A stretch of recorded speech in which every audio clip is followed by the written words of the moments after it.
Trillions dead, entire galaxies devastated. The 500,000-year war between the Vortis and Cardassians raged on with no end in sight until a lone human ship emerged from hyperspace into the heart of the apocalyptic conflict.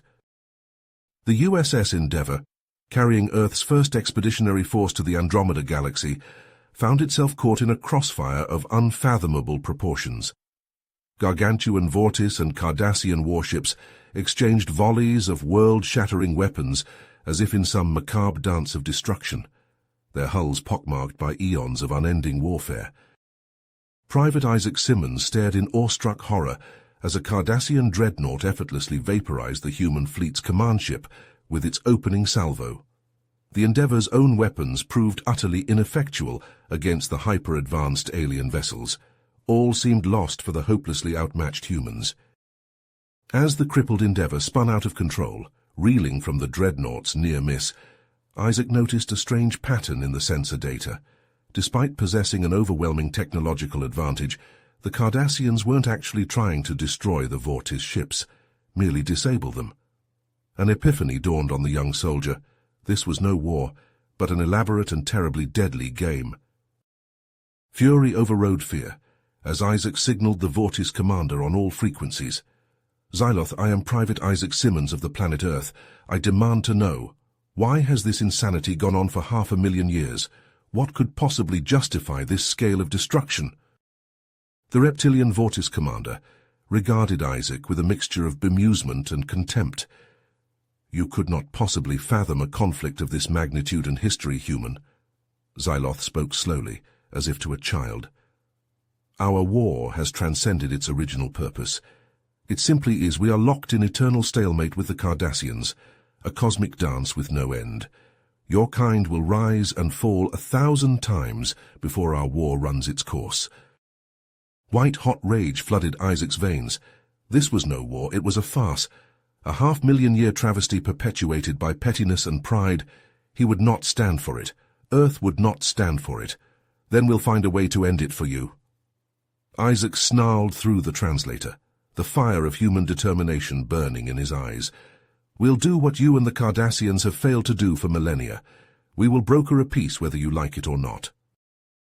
Xyloth merely laughed, the sound scraping across Isaac's very being like sandpaper. No mere warm-blood savage could hope to untangle this Gordian knot of a war.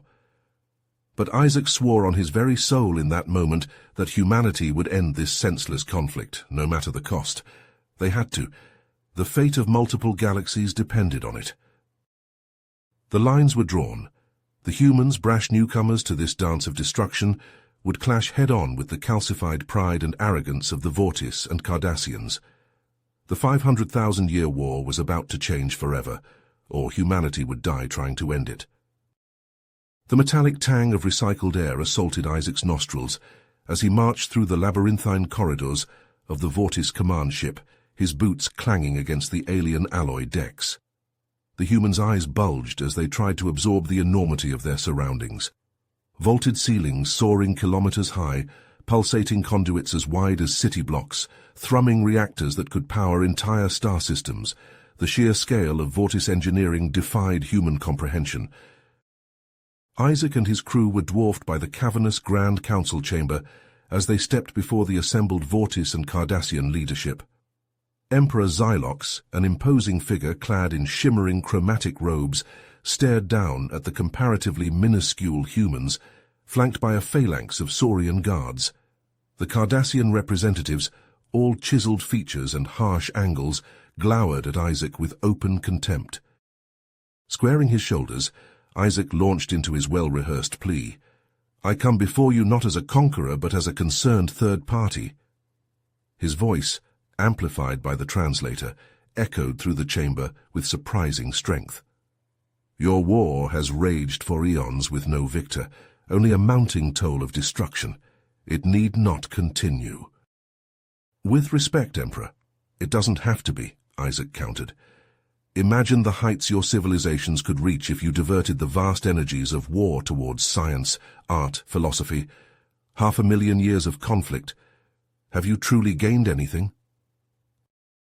A younger Vortis counselor spoke up hesitantly. The human may have a point. This war has stolen generation after generation. Maybe there is another path.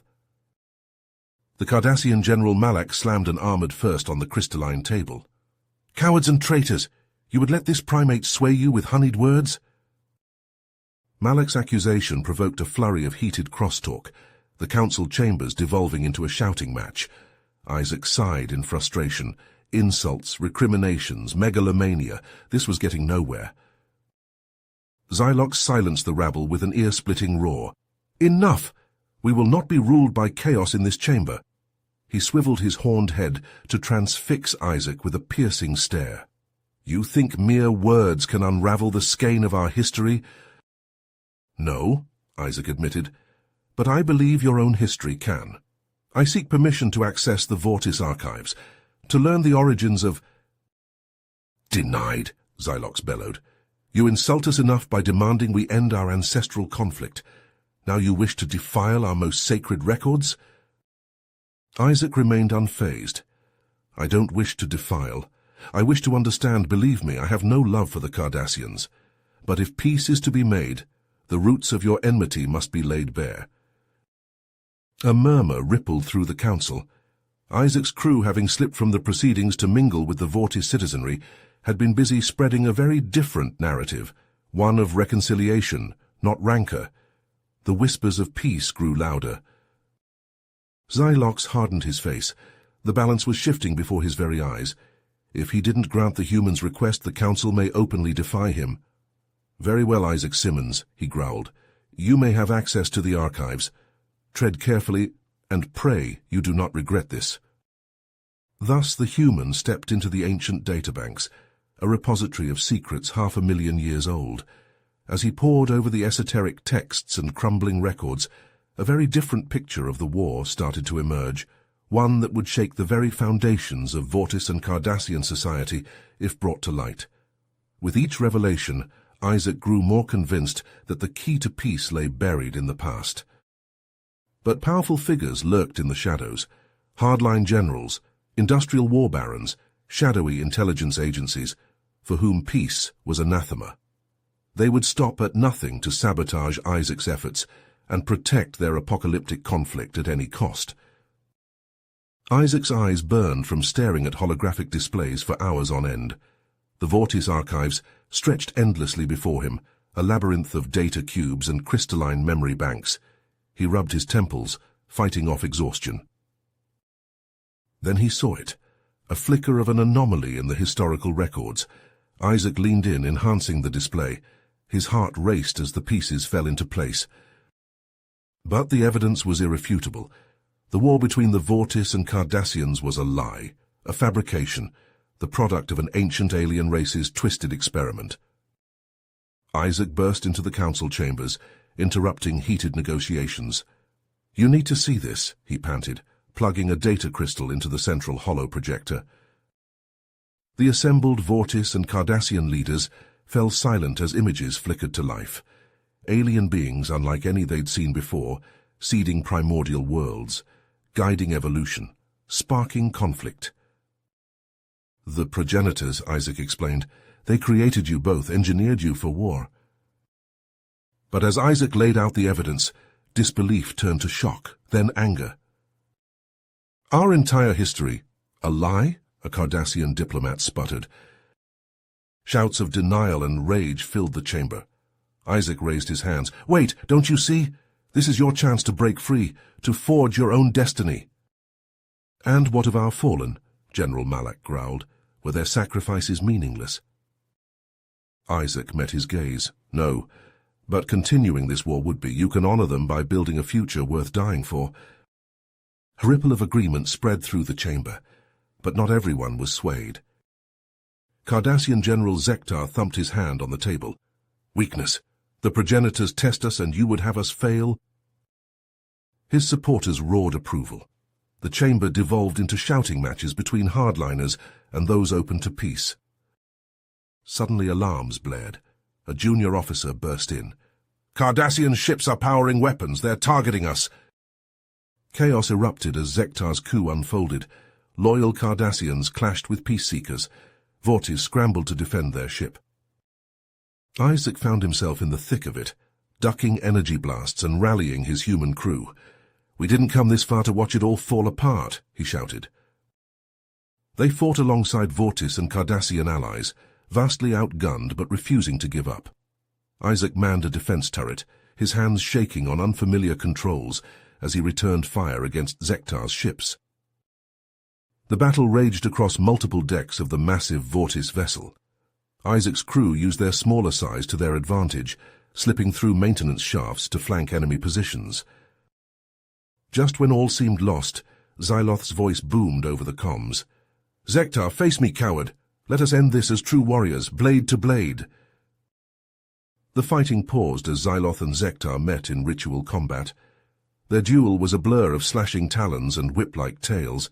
In the end, Xyloth stood victorious, but did not deliver the killing blow.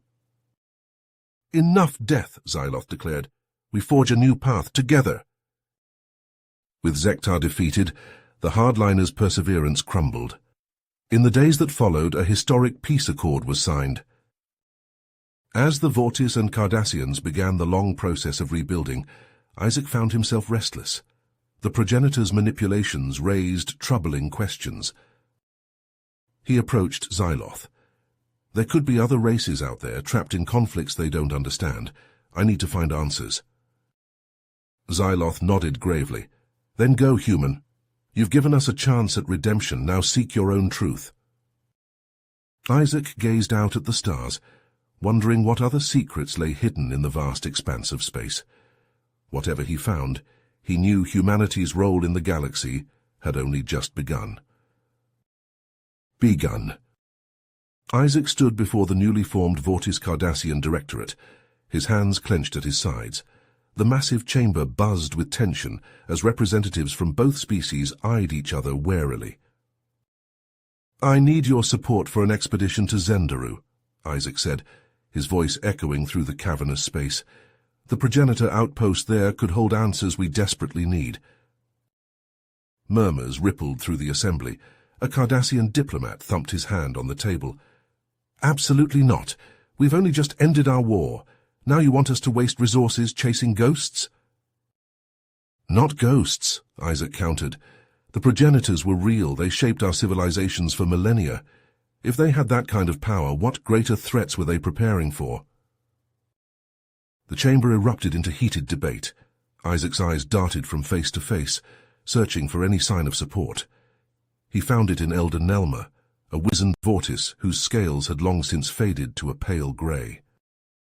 Nelma raised a gnarled claw for silence. "The human speaks wisdom. We cannot ignore potential dangers, no matter how remote. I move we approve this expedition as a show of our continued unity." Weeks later, Isaac's ship dropped out of FTL on the edges of the Zendaru system. His mixed crew of humans, Vortis and Cardassians, crowded the viewports, mouths agape at the sight before them. But there it was. Zendaru hung suspended in space, locked in orbit around a monstrous black hole. The fabric of space-time itself seemed to warp and twist around the cosmic titan. "I'll stop," Isaac barked. "Full sensor sweep. I want to know everything about this system before we get any closer." For weeks they probed and scanned, venturing ever closer to the time-warped planet. When they finally made planetfall, Isaac led the first expedition across Zendaru's barren surface. The black hole loomed ominously on the horizon, its accretion disk a kaleidoscope of blues and purples that never seemed to move. Time itself felt sluggish here, each step an effort against the warped physics of this impossible world. "There!" A Cardassian geologist pointed to a formation of rocks that didn't quite match the surrounding terrain. "Those aren't natural." They dug and dug and dug, until finally their efforts revealed a massive door of some unknown alloy. "This is it," Isaac breathed, running his hand over inscriptions older than his entire species. "The progenitor complex." It took days to bypass the ancient security systems. When they finally breached the central chamber, Isaac felt his breath catch in his throat. A colossal database hummed to life, holographic displays flickering into existence all around them. "Start the download," he ordered. "Every scrap of data. We need to know what the progenitors were up to." As the information poured in, Isaac's excitement turned to horror. The progenitors hadn't been conquerors or tyrants. They'd been guardians, desperately trying to create warriors capable of standing against an unimaginable threat. The Terminus Wave. Isaac's hands shook as he read projections of entire galaxies snuffed out like candles. Civilizations rising and falling in the blink of an eye on a cosmic scale. "We have to warn them," he said, turning to his crew. "Start transmitting everything back to the Directorate. They need to know what's coming." But as the data stream began, alarms blared throughout the complex. Isaac sprinted to a sensor station, his blood running cold at what he saw. The black hole's accretion disk was pulsing with deadly radiation. Something in the ancient facility had awakened, tied directly into the singularity itself. "Evacuate," Isaac screamed. "Everyone back to the ships, now!" They ran, the complex shaking itself apart around them. Isaac prayed the data was getting through as they clawed their way back to the surface. Only one ship made it off Zendaru before the doomsday weapon fully activated. Isaac watched helplessly from the bridge as the black hole's event horizon expanded, swallowing the planet and the rest of their fleet. When they limped back into Directorate space weeks later, Isaac expected a hero's welcome. Instead, they were met by a phalanx of warships, weapons primed. "Isaac Simmons," a harsh voice crackled over the comms. "You are under arrest for acts of sabotage and high treason against the Vortis-Cardassian alliance." The fragile peace was already fracturing, and somewhere out in the depths of space the Terminus Wave was coming. Isaac's eyes struggled to adjust to the harsh glare of the tribunal chamber. The cold metal of his restraints bit into his wrists as he stood before the imposing panel of Vortis judges. Their scales glinted in the artificial light, faces impassive as they examined the human before them. "Isaac Simmons," the lead judge's voice boomed through the chamber, "you stand accused of sabotage, treason, and inciting renewed conflict between our peoples. How do you plead?" Isaac straightened his back, meeting the judge's gaze. "Not guilty. I came here in the name of peace, not war." A low hiss rippled through the assembled Vortis.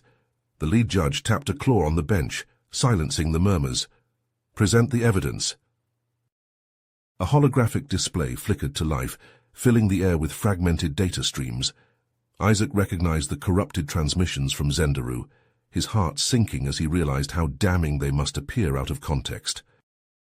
"As you can see," a hardliner prosecutor stepped forward, gesturing at the swirling data, "these fragments clearly show the humans' intent to cripple both Vortis and Cardassian defenses, a ploy to leave us vulnerable to Earth's conquest."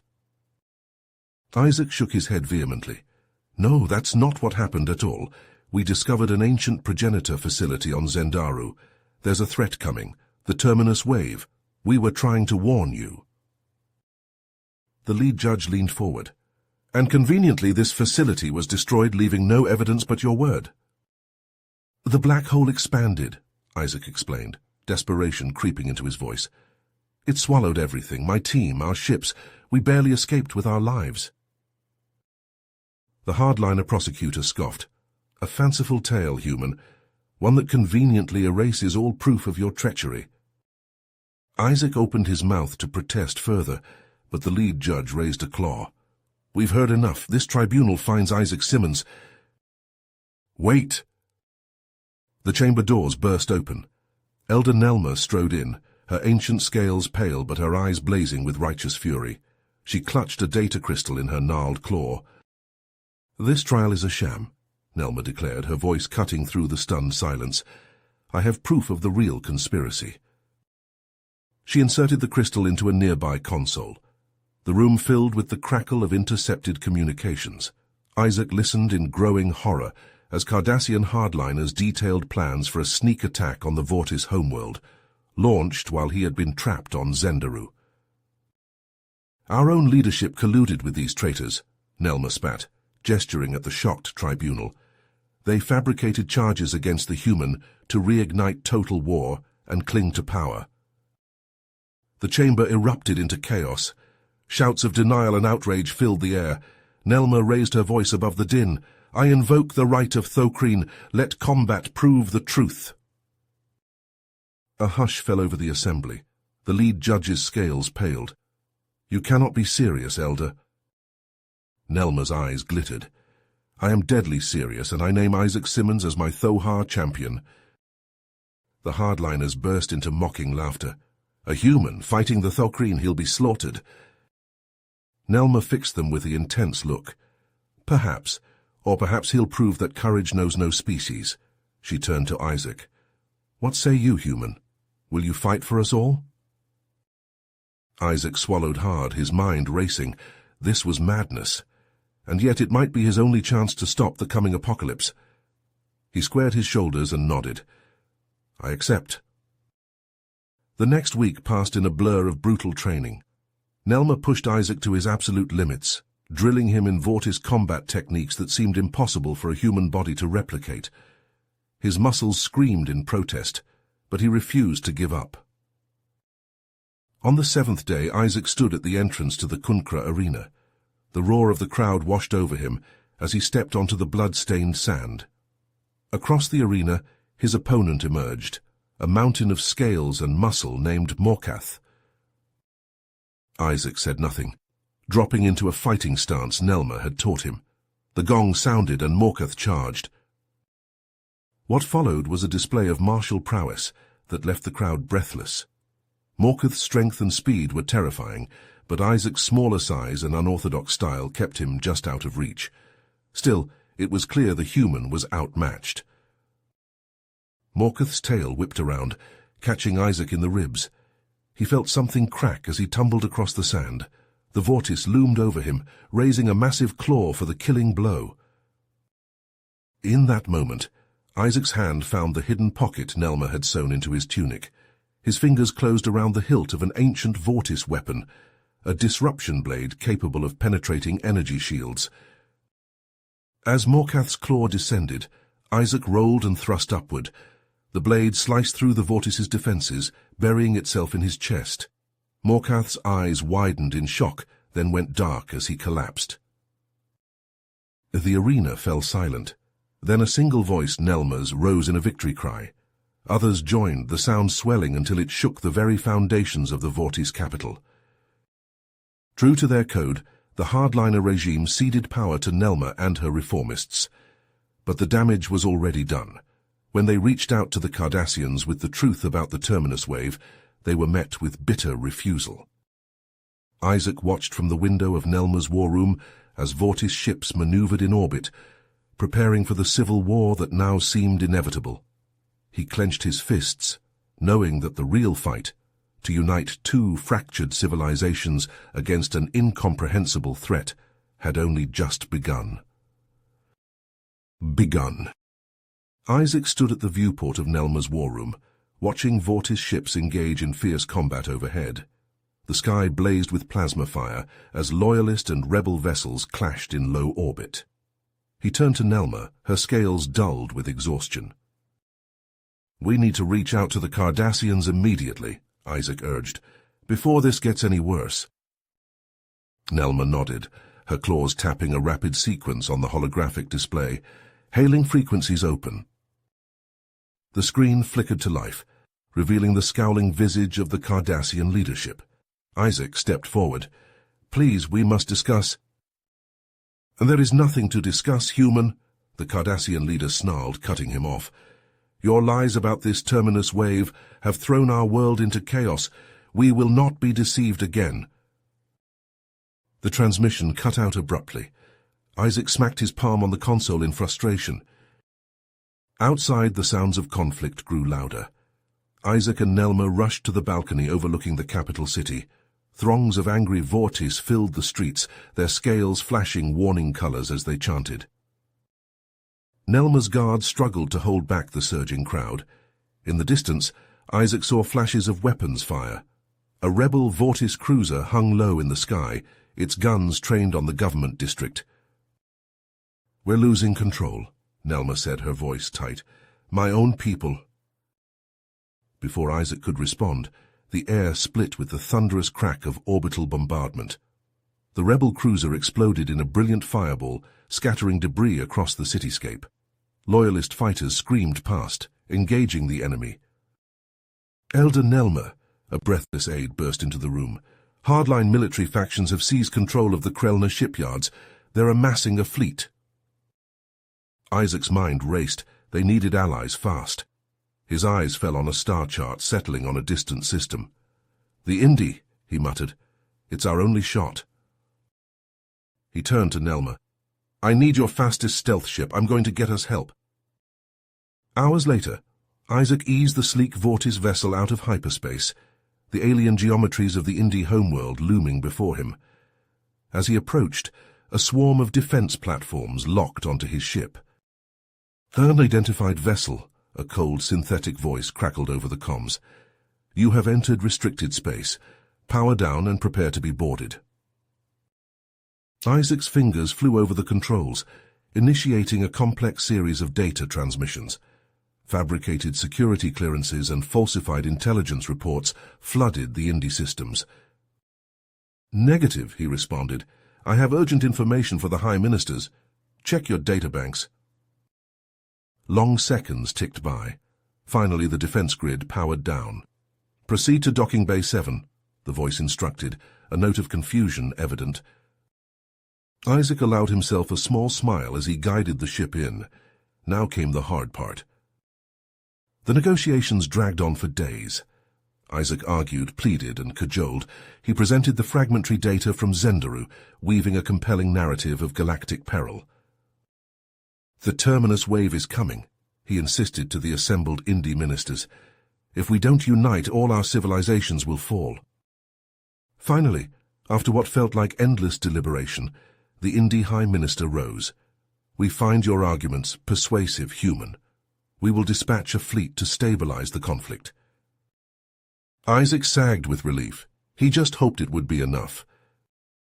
The Indy Armada dropped out of hyperspace just as the Cardassian invasion fleet bore down on the battered Vortis defenses. General Zortak's flagship hung at the center of the formation, its weapons already warming up for the final assault. Isaac's stolen comm crackled to life. "This is General Zortak of the Cardassian Empire. Stand down and prepare to be—" "Belay that order," Isaac cut in. "General, please, you're making a terrible mistake. The terminus wave—" The general's words died in his throat as the Indy warships decloaked, their sleek hulls jam-packed with weaponry far beyond anything the Cardassians or Vortis possessed. "This is High Commander Zelna of the Indy Expeditionary Force," a new voice rang out. "All combatants will stand down immediately or face the consequences." A tense silence fell over the battlefield. Isaac held his breath, praying this uneasy ceasefire would hold. His mind raced, formulating his next move. He needed to get all the leaders in one place to make them understand the true threat they faced. With trembling hands, Isaac keyed in a priority transmission to all factions. "This is Isaac Simmons. I'm calling for an emergency summit aboard the Indy Command Station. The fate of all our peoples hangs in the balance." Isaac's finger hovered over the transmit button. He took a deep breath and pressed down. Now all he could do was wait and hope his gambit paid off. If it didn't, the galaxy would tear itself apart long before the terminus wave arrived to finish the job. Isaac's heart pounded as he stepped onto the command deck of the Indy battle station. The cavernous room buzzed with tension, filled with representatives from warring factions who, mere days ago, had been locked in mortal combat. Elder Nelma's scales shimmered with anxiety as she took her place at the circular table. Across from her, General Zortak's eyes narrowed, his Cardassian features set in a mask of suspicion. The Indy fleet commanders stood impassively to the side, their crystalline forms refracting the harsh light of the view screens. Isaac cleared his throat. "Thank you all for coming. The fate of our civilizations hangs in the balance." "This is what we found on Zendaru," Isaac explained, his voice steady despite his nerves. "Evidence of the terminus wave, a cyclical force of destruction that has wiped out countless advanced species." The assembled leaders leaned forward, transfixed by the images of shattered worlds and extinct civilizations. Isaac's fingers flew across the controls, bringing up more data with each passing second. Impossible, a Cardassian official muttered. This must be some kind of trick. General Jortak banged his head on the table. Enough of your lies, human. You expect us to believe... It's true. Elder Nelma's voice cut through the rising clamor. And I've already taken steps to ensure our people's survival. The room fell silent as Nelma activated her personal communicator. A new hologram appeared, a massive fleet of cloaked Vortis ships already far beyond their home system. I've evacuated a colony fleet, Nelma announced, her voice heavy with the weight of her decision. It may be our only hope of surviving what's coming. Shouts of outrage and disbelief filled the air. Isaac raised his hands, struggling to maintain order. Please, we don't have time for... A proximity alarm blared, cutting off his words. On the main view screen, a swarm of Cardassian warships dropped out of hyperspace, weapons primed. Isaac's mind raced. He turned to the Indie commanders, his voice low and urgent. If they attack, you have my authorization to engage. We can't let this summit fail. The crystalline beings vibrated in acknowledgement, their own ships moving to intercept the Cardassian fleet. General Jortak's hand hovered over his communicator, poised to give the order to open fire. Isaac held his breath, knowing the next few seconds would determine the fate of billions. Tense moments passed. Finally, Zortak's hand fell away from the communicator. "Stand down," he growled to his fleet. "For now." A collective sigh of relief rippled through the command deck. Isaac nodded gratefully to Zortak, then turned back to address the assembled leaders. "We have a chance here," he urged, "to put aside our differences and face this threat together. The alternative is extinction." As Isaac spoke, he noticed a shift in the room. Some of the more moderate Vortis and Cardassian officials were nodding along, their expressions softening from hostility to cautious consideration. One Cardassian scientist stepped forward. "General Jortak, with respect, we cannot ignore this evidence. The risk is too great." A Vortis admiral chimed in. "Agreed, our people have already suffered greatly from this conflict. We cannot afford to be divided in the face of such a threat." Jortak's fists tight, but Isaac could see the calculations running behind his eyes. Finally, the Cardassian general spoke. "Very well, we will cooperate for now, but we demand concessions." What followed was hours of intense negotiation. Isaac's head spun as territorial boundaries were redrawn and power structures were reorganized. But slowly, painfully, a framework for cooperation began to take shape. As the agreement was finalized, Isaac turned to the Indie commanders. "We'll need a central research facility, somewhere we can pool our resources and analyze the progenitor data." The lead Indie gestured to the battle station around them. "This installation is at your disposal. Our scientists stand ready to assist." Isaac nodded gratefully. Within hours, teams of researchers from all three species were poring over the fragmented data, racing against time to uncover a defense against the terminus wave. But as Isaac watched the uneasy allies at work, he knew their tenuous pact wouldn't last. Trust remained in short supply, with suspicious glances and barely veiled hostility threatening to derail their efforts at every turn. He pulled Elder Nelma and an Indie minister aside. "We need something more," Isaac whispered urgently, "a way to keep everyone in line and focused on the real threat." The Indie's crystalline form pulsed thoughtfully. "There is an ancient rite," it began, "one that could appoint a high arbiter with ultimate authority over our alliance." Isaac's eyes widened. It was a risky move, but it might be their only chance to forge a truly united front against the coming storm. Isaac paced the length of the Indie battle station's conference room, his footsteps echoing in the tense silence. Elder Nelma and the Indie ministers watched him, their alien features unreadable. "We need unity," Isaac said, his voice low but intense. "Real unity, not this fragile alliance that could shatter at any moment." He activated a holographic display, showing the fractured command structure of their coalition. "The Rakalath Rite, it's our only chance." Nelma's scales rippled with unease. "The Rakalath hasn't been invoked in millennia. The burden it places on the chosen—" "I'll bear it," Isaac said firmly. For the sake of all our peoples. Hours of heated debate followed. Isaac presented his case, answering questions and addressing concerns. Finally, Elder Nelma nodded slowly. Very well, she said. We will put your name forward as Rakalath High Arbiter. The news spread quickly. In the bustling corridors of the battle station, Isaac found himself face to face with General Jortak. The Cardassian's eyes blazed with fury. This is an outrage, Jortak snarled. A human commanding our forces, never! Isaac stood his ground. This isn't about species, General, it's about survival. Jortak's protests echoed through the station, but the Indy law was clear. The Rakalath Rite would proceed.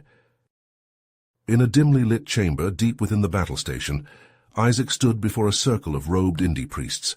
Strange devices hummed and pulsed around him. Begin the trials, the lead priest intoned.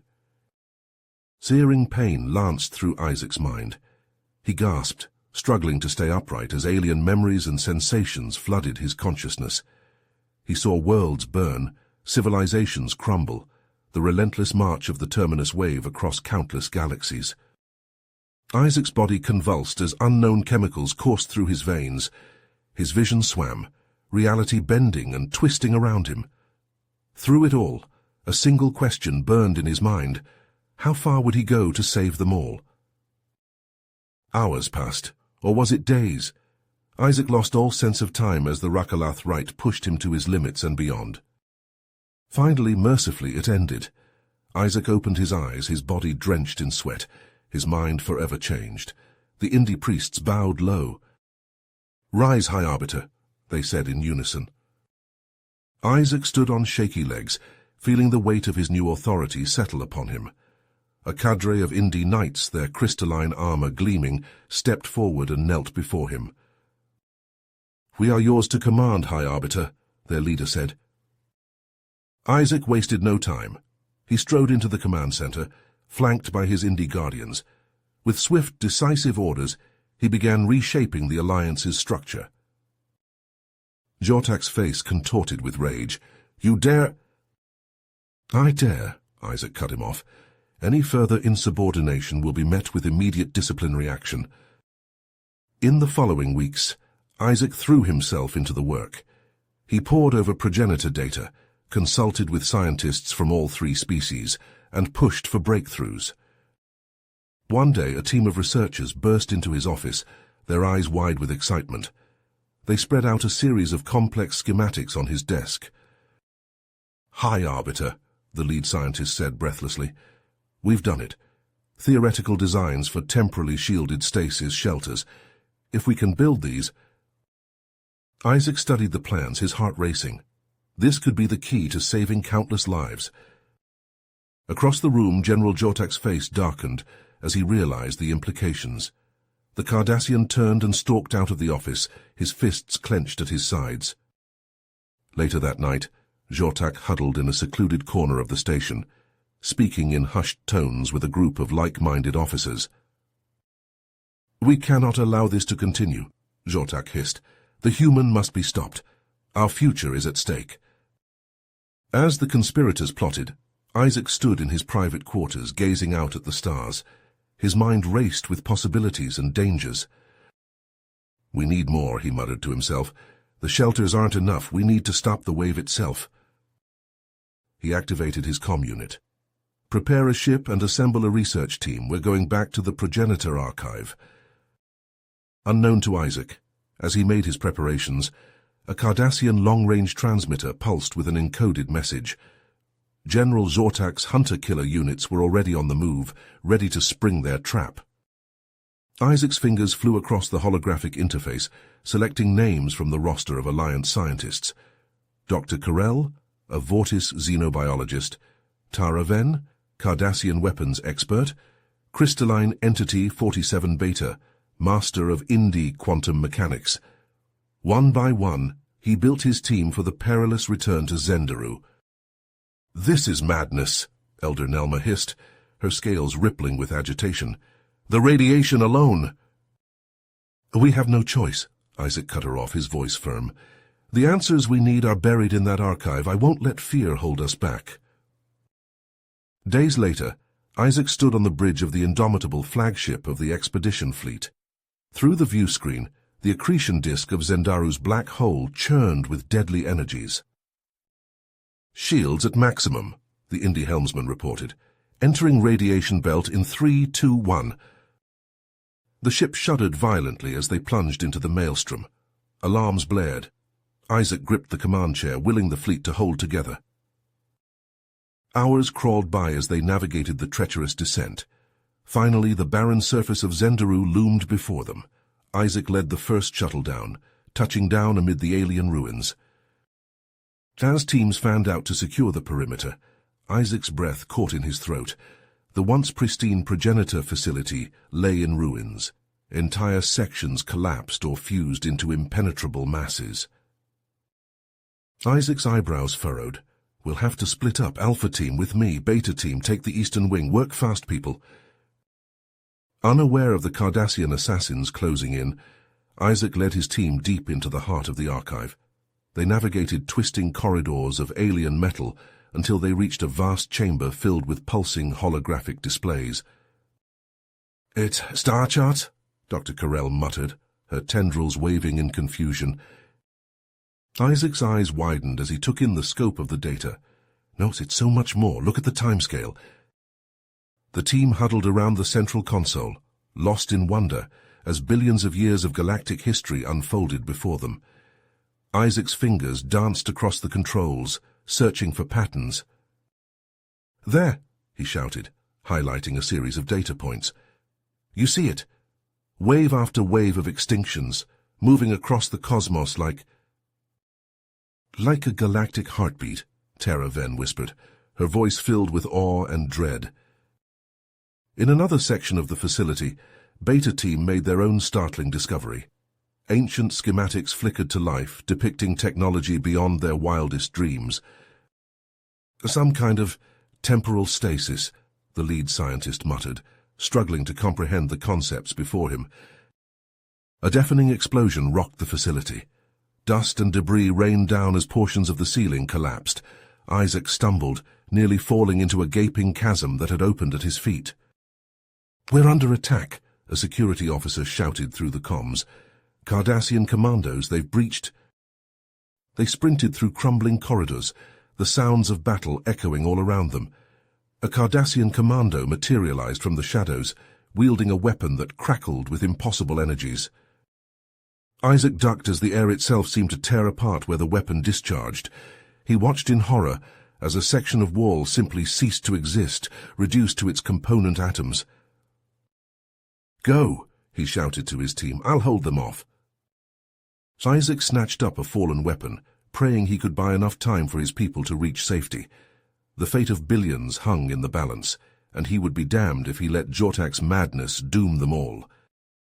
Isaac's lungs burned as he sprinted through the crumbling corridors of the progenitor facility. Chunks of alien metal crashed down around him, narrowly missing his head. Behind him, the sizzle of molecular disintegration beams filled the air. "This way," he shouted to his team, gesturing toward a sealed vault door. "The chronostasis schematics are in there." Dr. Carell's tendrils worked furiously at the door's control panel. With a hiss, it slid open, revealing rows of glowing data cores. Isaac rushed inside, his eyes scanning the alien symbols. Suddenly alarms blared. A Cardassian voice echoed through the facility. "Viral payload deployed. Enjoy your corrupted data, traitors." Isaac watched in horror as the cores began to flicker and dim. "No," he shouted, turning to his team. "We need to stabilize these cores now." They worked frantically, cannibalizing their own equipment to jury-rig makeshift stabilizers. Isaac's hands shook as he connected delicate wiring, acutely aware of the approaching Cardassian forces. An explosion rocked the chamber. Isaac looked up to see Indy Knights engaged in a fierce firefight with Cardassian commandos. The air crackled with energy weapons fire. "We've got the cause," Taraven shouted, clutching the precious data to her chest. "Let's move." Isaac led the survivors through twisting corridors, his mind racing. Their planned escape route was cut off. He tapped his communicator. "This is Arbiter Simmons. All teams converge on emergency Shuttle Bay Delta." They sprinted through the alien complex, the sounds of battle echoing all around them. Isaac's heart sank as he saw the first antimatter trap, its ominous glow blocking their path. "I can disarm it," a Vortis scientist volunteered, stepping forward. Isaac nodded grimly, knowing what it would cost. One by one, brave Alliance members sacrificed themselves to clear the path. Each loss tore at Isaac's soul, but he pushed forward, the weight of billions of lives driving him on. Finally, they emerged onto Zendaru's hellish surface. Radiation alarms screamed in their suits as they stumbled across the barren landscape. Isaac's communicator crackled to life. "Arbiter, this is the fleet. We have visual contact. Prepare for extraction." A surge of hope filled Isaac's chest. They were so close. The world exploded in searing light. Isaac was thrown to the ground, his ears ringing. Through blurred vision, he saw his last two companions fall, their bodies broken by the Cardassian frigate's attack. Pain lanced through every nerve as Isaac dragged himself forward, clutching the data cores. Blood seeped from countless wounds, staining the irradiated sand. With trembling hands, he activated the ancient progenitor beacon. As consciousness faded, Isaac's last thoughts were of hope. The cores pulsed weakly in his arms, a fragile lifeline for all sentient life. "Thirsindo. Isaac's eyes snapped open, his body drenched in sweat. The sterile white walls of the Vortis medical bay swam into focus as he gasped for air. His mind reeled with the weight of the vision that had consumed him. "The singularity," he croaked, his throat raw. "We need to reach the core." Isaac pushed himself upright, ignoring the stabbing pain in his chest. "There's no time. The key to our survival is inside that rift." He swung his legs off the bed, stumbling as he tried to stand.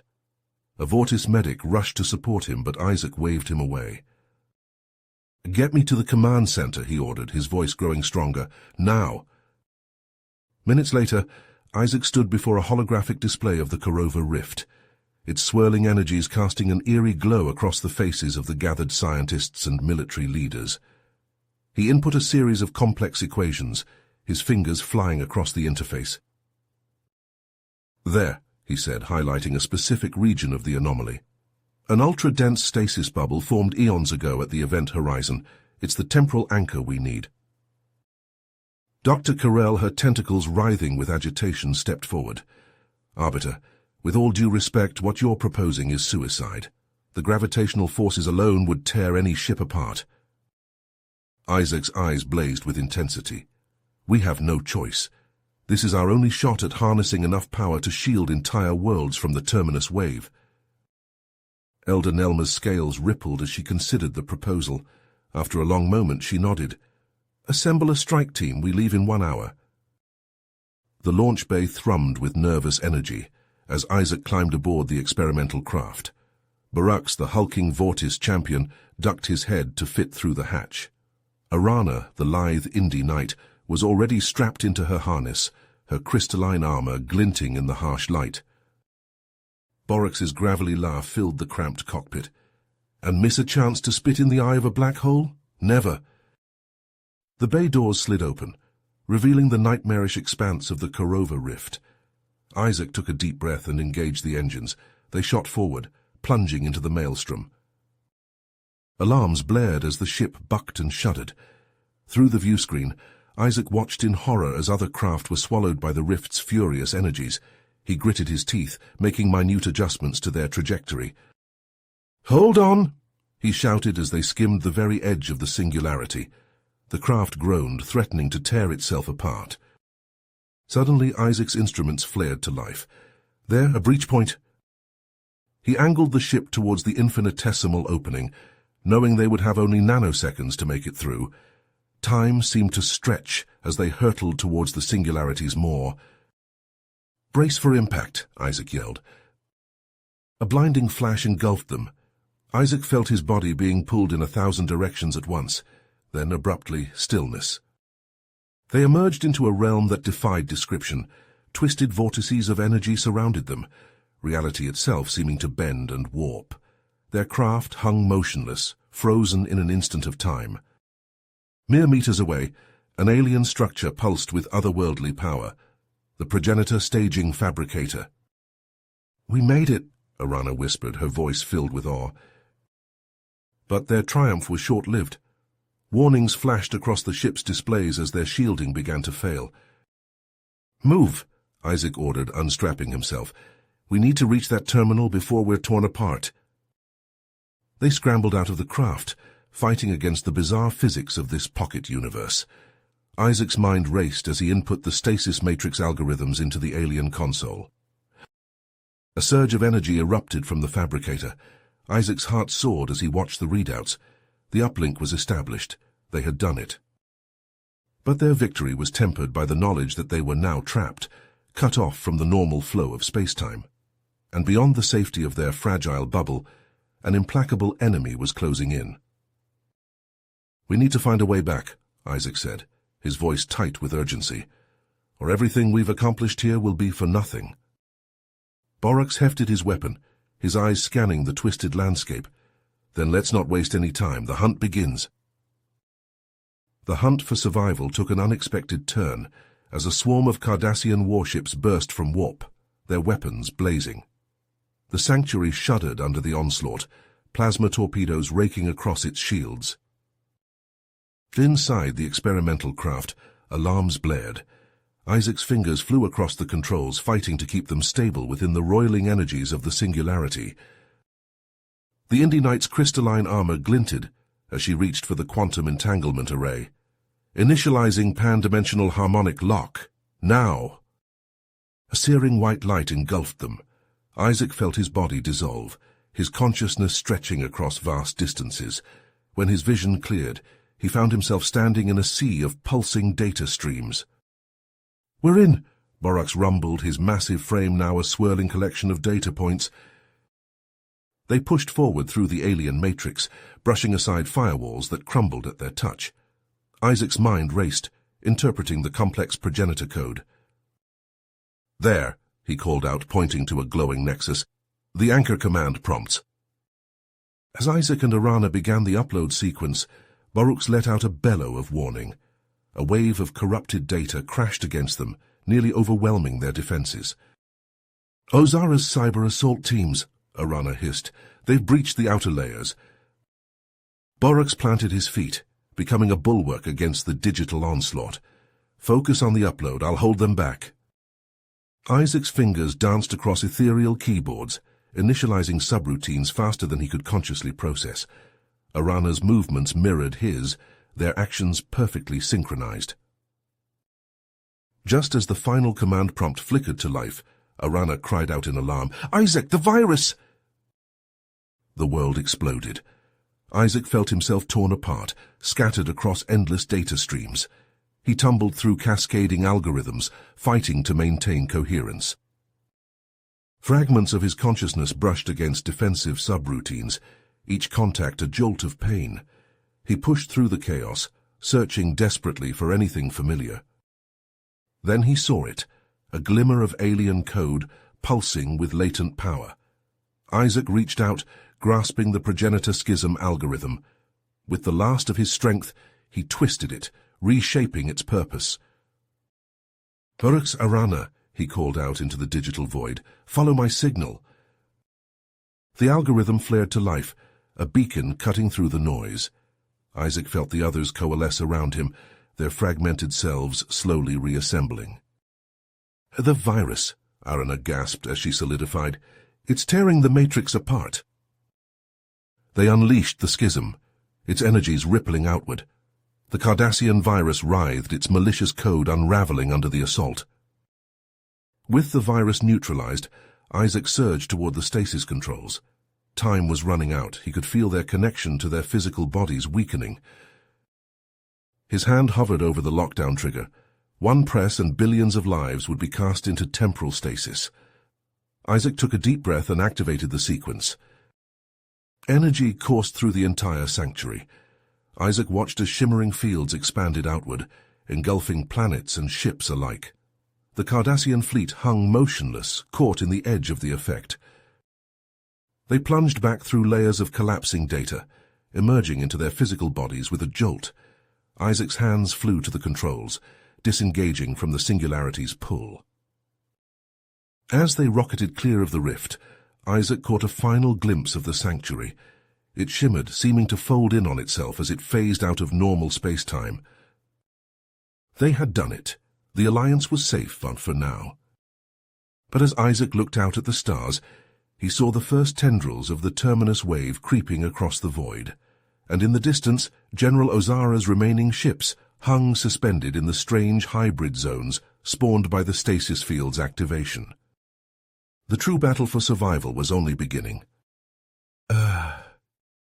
Isaac gripped the controls of their stealth craft as they slipped through the Singularity's outer fringes. The vessel shuddered, its hull creaking under the immense gravitational forces.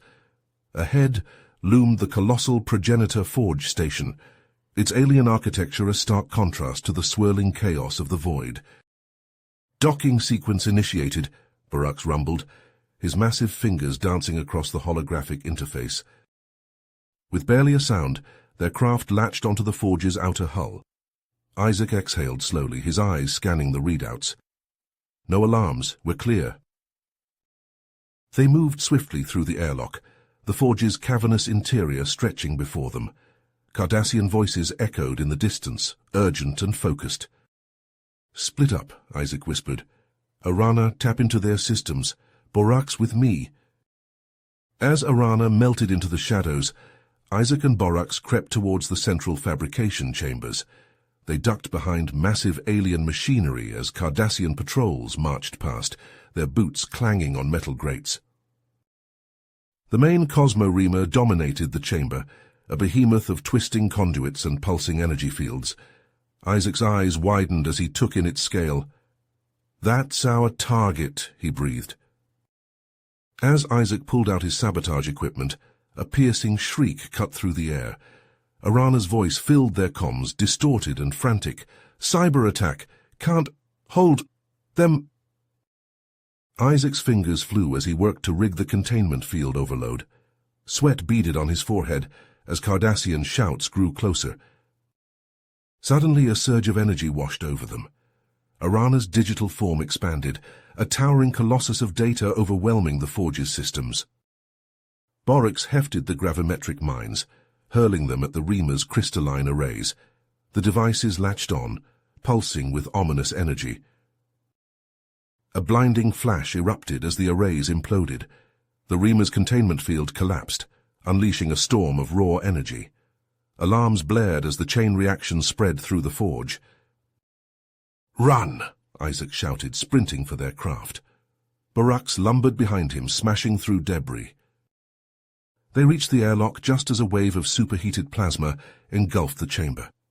Arana's digital form projected a flickering shield, giving them precious seconds to board. A savage jolt rocked the ship. Isaac's stomach lurched as he saw the anti-singularity warhead detonate. Space itself seemed to tear as the blast engulfed them. Alarms screamed as their shields failed. Isaac felt reality stretch and warp around him. His body seemed to age and de-age in rapid succession, pain lancing through every cell. Through the haze of agony, he saw Elder Nelma's face on a flickering viewscreen. Her eyes blazed with dedication as she reached out, her consciousness bridging the impossible gap. With a final wrenching pull, Nelma dragged them into the sanctuary's innermost core. As stability returned, Isaac saw her form fade away, consumed by the effort. Exhausted and battered, Isaac slumped in his chair. The forge was destroyed, but at a terrible cost. He knew the fight was just the beginning. Somewhere in the twisted realm beyond, Ozara still lurked, plotting her revenge. Isaac's hands trembled as he worked the controls of the stealth cutter, navigating through the roiling chaos of the Singularity's event horizon. Beside him, Borax's massive frame filled the co-pilot's seat, his eyes locked on the sensor readouts. Isaac banked hard, narrowly avoiding a vortex of twisted space-time. The cutter shuddered, its hull groaning under the strain. Through the viewscreen, Isaac watched as swirling tendrils of energy lashed out, grasping at their fragile craft. "Arana status on the chronostabilizers," Isaac called out. The digitally reconstituted entity's voice crackled through the comm system. "Holding at 63%. We're losing cohesion fast." A series of explosions lit up the void around them. Ozara's ships had found their range, unleashing a barrage of anti-singularity ordnance, Isaac's eyes sharp as he pushed the cutter's engines to their limit, weaving through the deadly assault. "There!" Barux shouted, pointing to a pulsating rift ahead. "The Brahmic accretion plane." Isaac nodded, his fingers dancing across the controls. Initiating docking sequence, Barux prepped the EVA gear.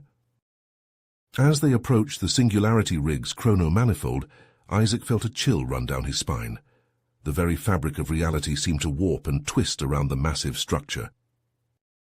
"Isaac," Arana's voice was urgent. "Temporal anchor frequencies are destabilizing rapidly. We have less than 30 minutes before total collapse." With a hiss of equalizing pressure, the airlock opened. Isaac and Borux stepped out onto the rig's surface, mag boots the only thing keeping them from being torn away into the void. They moved carefully across the rig's alien surface, each step a battle against the immense gravitational forces threatening to tear them apart. Isaac's breath came in ragged gasps as he fought to focus through the disorienting effects of time dilation. A bolt of energy sizzled past, nearly grazing Isaac's helmet. He looked up to see a swarm of Ozara's drones descending on their position. "Go!" Borux roared, bringing up his particle rifle. "I'll hold them off." Isaac sprinted the final meters to the uplink terminal, his fingers flying across the alien interface. Lines of incomprehensible code scrolled across his visor as he fought to reinitialize the failing anchor frequencies. Behind him, Borux unleashed a torrent of fire, keeping the drones at bay. But with each passing second, more of Ozara's forces closed in. A warning klaxon blared in his ears. The stasis fields were collapsing. In mere moments, the entire sanctuary would be torn apart by the entropy displacement tsunamis. With a final desperate command sequence, Isaac activated the uplink. Energy surged through the rig, arcing out into the Singularity's chaotic heart. Time seemed to stretch and warp around them. Isaac felt his body pulled in 1,000 different directions at once. Through the haze of pain, he watched as reality itself flickered and reformed. Then abruptly, stillness. The chrono-manifold pulsed with renewed energy, the anchor frequencies stabilizing. But their victory was short-lived. As Barux helped Isaac to his feet, they saw Ozara's flagship emerge from the swirling chaos, its weapons charged and ready to unleash a final devastating assault. Isaac gripped the controls of the stealth recon ship, his squeezing hard as he pushed the vessel to its limits. Alarms blared, warning of the entropy displacement tsunamis tearing through the fabric of space-time around them. "Temporal anchor frequencies destabilizing," Arana's digitized voice crackled through the comm. "We have minutes before total collapse of the stasis sanctuary." Isaac nodded, his eyes locked on the swirling chaos ahead. The black hole's nexus plane loomed before them, a maelstrom of gravitational forces and twisted light. A blinding flash erupted to their port side as one of Ozara's ships unleashed a barrage of anti-singularity ordnance. Isaac jerked the controls, sending their craft into a stomach-churning roll. "Arana, divert power to the temporal phasing shields," Isaac shouted as another volley screamed past them. "There!" Barux pointed to a flicker of stability amid the chaos. "The accretion plane." Isaac nodded, his fingers flying across the controls as he initiated their approach. "Prep for EVA. We've got one shot at this." As they neared the chrono-manifold rig, Isaac felt a chill run down his spine. The very fabric of reality seemed to warp and twist around the alien structure. With a hiss of equalizing pressure, the airlock opened. Isaac and Barux stepped out, their armored exosuits the only barrier between them and the cosmic maelstrom. "Grav thrusters online," Isaac confirmed, feeling the subtle push as the devices activated. "Let's move." They launched themselves towards the manifold hellish energies, ripping open entropic fissures all around them. Isaac's breath came in ragged gasps as he fought to focus through the disorienting effects of time dilation. "Tether locked," Orcs rumbled as they secured themselves to the rig's surface. "Activating cyclone shielding." Isaac's fingers flew across the alien interface, bypassing layer after layer of progenitor firewalls. Lines of incomprehensible code scrolled across his visor as he fought to access the temporal anchor sequencing mainframes. Isaac glanced up to see a swarm of sleek deadly machines descending on their position. Micro-singularity warheads erupted from their frames, streaking towards the exposed team. Orcs roared, bringing up his weapon systems. His shields flared brilliantly as he returned fire, giving Isaac precious seconds to work. "Come on," Isaac muttered, sweat beading on his forehead as he raced against time. The fate of billions hung in the balance, their very existence dependent on his success. A surge of energy pulsed through the rig as Isaac finally breached the system. He began force-executing the reinitialization prompts, his fingers a blur across the interface. Suddenly, searing pain lanced through his body. Isaac screamed as waves of transmutational entropy lasers raked his exosuit, disintegrating his cyclone shielding. "Oh, Zara," he gasped, recognizing the unique energy signature. "She's found us." With his armor failing and time running out, Isaac made one final desperate upload. The manifold reactor surged to life, its output skyrocketing to compensate for the decaying phase frequencies. A blinding flash erupted from the rig, bathing everything in otherworldly light. Isaac felt reality itself seeming to bend and warp around him as the chrono-manifold surged back online. Then abruptly stillness. The sanctuary's entropy field stabilized, the colony safe in for now. But there was no time for celebration. A massive shockwave of tachyonic energies exploded outward from the singularity. Isaac felt himself violently hurled backwards, his ravaged exosuit crumpling under the cosmic onslaught. As darkness closed in, he caught a glimpse of Arana's digital form reaching out, pulling them back towards the relative safety of their vessels. Isaac slumped in his command chair aboard the Vortis science vessel, his body aching from the recent ordeal. The viewscreen before him displayed the vast expanse of the singularity, its swirling chaos a stark contrast to the relative calm within the ship. "Status report," he croaked, his voice hoarse from shouting orders during the battle. Arana's holographic form flickered to life beside him. Sanctuary stasis field stabilized, but barely holding. Quantum reserves critically low. Isaac nodded, rubbing his temples. "And Ozara?" "Long-range sensors detect her remaining forces regrouping in the outer extremities," Arana reported. "But there's more." The viewscreen shifted, displaying a motley assortment of ships joining Ozara's depleted Cardassian armada. Isaac's eyes widened as he recognized the distinctive silhouettes. "Kulon Ravagers," he breathed. "And those cruisers, Paranostic Shadow Cult." Borax growled from his station. "Scum of the galaxy, what are they doing here?" Isaac leaned forward, studying the sensor data. "Ozara's desperate. She's allied with every cutthroat and marauder she could find." "Incoming," Arana shouted. "Massive strike force on direct course for the sanctuary colonies." Isaac's fingers flew across his console, bringing up tactical displays. "They're going for a full-scale penetration assault. We need to buy time." He opened a channel to the remaining Vortis and Indy ships. All vessels form defensive spheres around critical temporal anchors and colony clusters, rely on reinforced quantum frequencies for protection. The ragtag fleet moved into position as Ozara's forces entered the accretion disk. Isaac watched in horror as waves of cyclone torpedoes erupted from the Ravager ships, streaking towards the stasis bubble. "Activate cross-phase defense platforms," Isaac ordered. Energy beams lanced out, intercepting the torpedoes in brilliant explosions. But the reprieve was short-lived. The Shadow Cult cruisers surged forward, unleashing writhing tendrils of dark energy. Isaac's stomach lurched as he saw entire sections of the defensive sphere flicker and fail. "Stasis anchor subnets failing," Arana reported. colony habitats experiencing microfractures. Through gaps in the weakened stasis fields, massive Kulon dreadnoughts phased into view. Their disruptor cannons opened fire, tearing into the exposed colonies.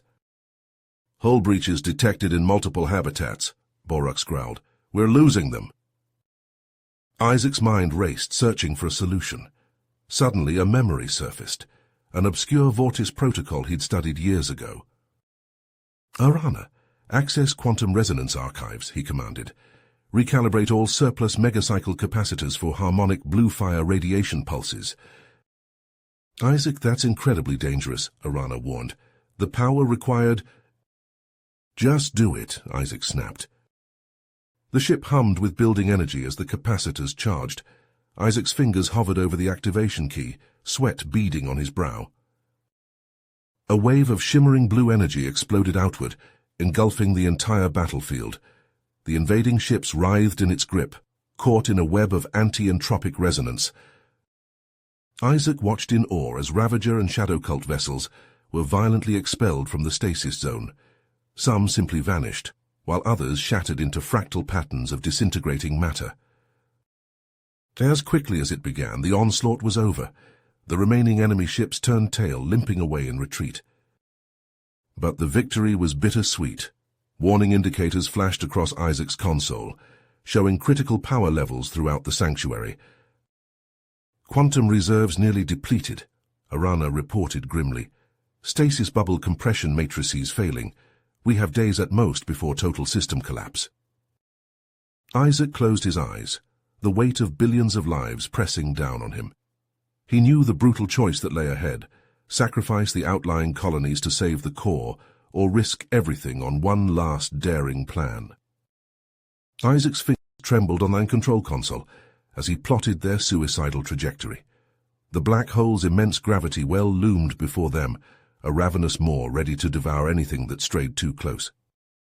"Cyclone shielding at maximum," Borux rumbled, his massive frame hunched over the engineering station. "But it won't hold forever against those forces." Helena's holographic form flickered to life beside them. "Uplink protocols primed and ready. We'll have one shot at this." Isaac nodded, his throat dry. "Initiating launch sequence." The stealth craft shuddered as its engines ignited, hurling them on a precise arc that would skirt the very edge of oblivion. Isaac's teeth rattled as gravimetric shears slammed into their hull, threatening to tear the ship apart. Reality blinked around them as they jumped a fraction of a second forward in time-space, narrowly avoiding a massive chrono-upwelling that would have shredded their vessel. Isaac's fingers flew across the console, deploying Borux's interdiction drones. The sleek machine surged forward, carving a path through roiling streams of exotic plasma. "Cyclonic charges away," Borux reported, his voice tight with tension. A series of detonations flashed in the void before them, momentarily creating a bubble of relative calm. Isaac seized the opportunity, extending the resonance injectors into the Singularity's seething core. "Uplink initiated," Arana announced, her digital form wavering as she diverted power to the virtual shields. "Modulating harmonic beam. Now." For a breathless moment, nothing happened. Then Isaac's console lit up with incoming telemetry. "It's working," he shouted. "Quantum phasing levels rising in the colonies." Their brief elation was shattered as the ship bucked violently. Alarms shrieked as cracks spiderwebbed across the viewscreen. "Hull integrity failing," Borux roared over the cacophony. We're being torn apart." Isaac watched in horror as sections of the ship began to phase in and out of existence, naked singularity energies bleeding through failing force fields. The deck beneath his feet rippled like water, threatening to dump him into the void. "Uplink destabilizing," Arana reported, her voice distorted by interference. "Sanctuary temporal anchors losing coherence." Isaac gritted his teeth, shoving the resonance injectors deeper into the Singularity's maw. Warning indicators flashed red across his display as the cyclone shielding began to fail. "We need more power," he screamed, fighting to keep the beam focused. Borax's eyes blazed with desperate willpower. There's only one way. Without hesitation, he pounded his fist down on the emergency release, jettisoning the antimatter containment shielding. "Borax, no," Isaac cried, but it was too late. A blinding flash erupted as matter met antimatter in an unshielded reaction. For an instant, Isaac thought they were dead. Then, miraculously, he felt the uplink snap into perfect coherence. "It worked," Arana whispered in awe. "Full phase link achieved with sanctuary anchors." Isaac clung to the controls as the ship disintegrated around them, cycling the beam and praying it would be enough. Radiation alarms wailed, warning of lethal exposure. "Colonies at full charge," Arana shouted. "Severing uplink, now!" The world went white as emergency pods ejected, hurling Isaac and Borax into the void. Isaac's last conscious thought was of the billions of lives they'd fought to save before darkness claimed him. "Oh." Isaac's eyes snapped open, his vision blurry as the stasis chamber's cryogenic mist dissipated. He gasped, lungs burning as they filled with air for the first time in what felt like an eternity. The metallic taste of ozone lingered on his tongue, a stark reminder of the cosmic radiation that had nearly killed him. "Systems online," a computerized voice announced, "initiating Vorten Life Preservation Protocol Terminus Omega." Isaac's fingers fumbled with the chamber's release mechanism, his muscles weak from disuse. He stumbled out, catching himself on a nearby console. The command center of Carrick buzzed with frantic activity as technicians rushed to implement the desperate measures that might save them all. "Isaac," Borax's gravelly voice called out. The massive alien lumbered towards him, his own movements sluggish from stasis. "The sensors—" "I see it," Isaac interrupted, his eyes fixed on the main view screen. The final entropic shockwaves of the Terminus event loomed at the edge of their scanners, a wall of absolute annihilation racing towards them. Isaac's hands flew across the control panel, diverting every scrap of quantum flux to the compression matrices. The ship groaned as power surged through its systems, pushing them far beyond their original specifications. A nearby technician responded, her voice tight with stress. 98% of civilians secured in subterranean vaults. Defense Command entering the Citadel, keep now. Alarms blared throughout the colony as automated systems kicked into high gear. Isaac watched as stasis chamber after stasis chamber cycled to full power, preserving the lives within. "Isaac," Borax rumbled, "it's time." Isaac nodded grimly. They made their way to a row of sleek coffin-like devices, proto-metabolic preservation arcs. Elder Nelma and the Indie ambassadors were already being sealed inside their own units. As Isaac lay back in the ark, he felt a moment of panic. What if this didn't work? What if they were consigning themselves to an eternity of helpless waiting while reality itself unraveled around them? The ark's cover slid shut with a hiss of hydraulics. Isaac's last view was of Borax's face, etched with worry and fatigue before darkness enveloped him. Then, sensation itself began to warp. Isaac felt his body compressing, shrinking, folding in on itself in ways that should have been agonizing but somehow weren't. The very fabric of his being contracted, condensing down to something infinitesimally small, yet unimaginably dense. In that moment of transformation, Isaac's consciousness expanded. He perceived the entire Vortis capital, billions of lives compressed into a space no larger than his fist. He sensed the Allied fleet and habitats, undergoing the same metamorphosis, shedding physical form for something far more resilient. The first waves of the Terminus event slammed into the outer reaches of the sanctuary. Isaac watched in horror as entire star systems were reduced to subatomic particles in the blink of an eye. But the Alliance's hyper-compressed quantum kernel held firm, shielded by layers of impossible physics that even Isaac's enhanced mind struggled to comprehend. As the full fury of the Terminus detonated around them, Isaac felt the last reserves of their quantum energy expended in a desperate bid for survival. A cocoon of exotic matter enveloped their refuge, sealing them away from the cosmic fire that raged outside.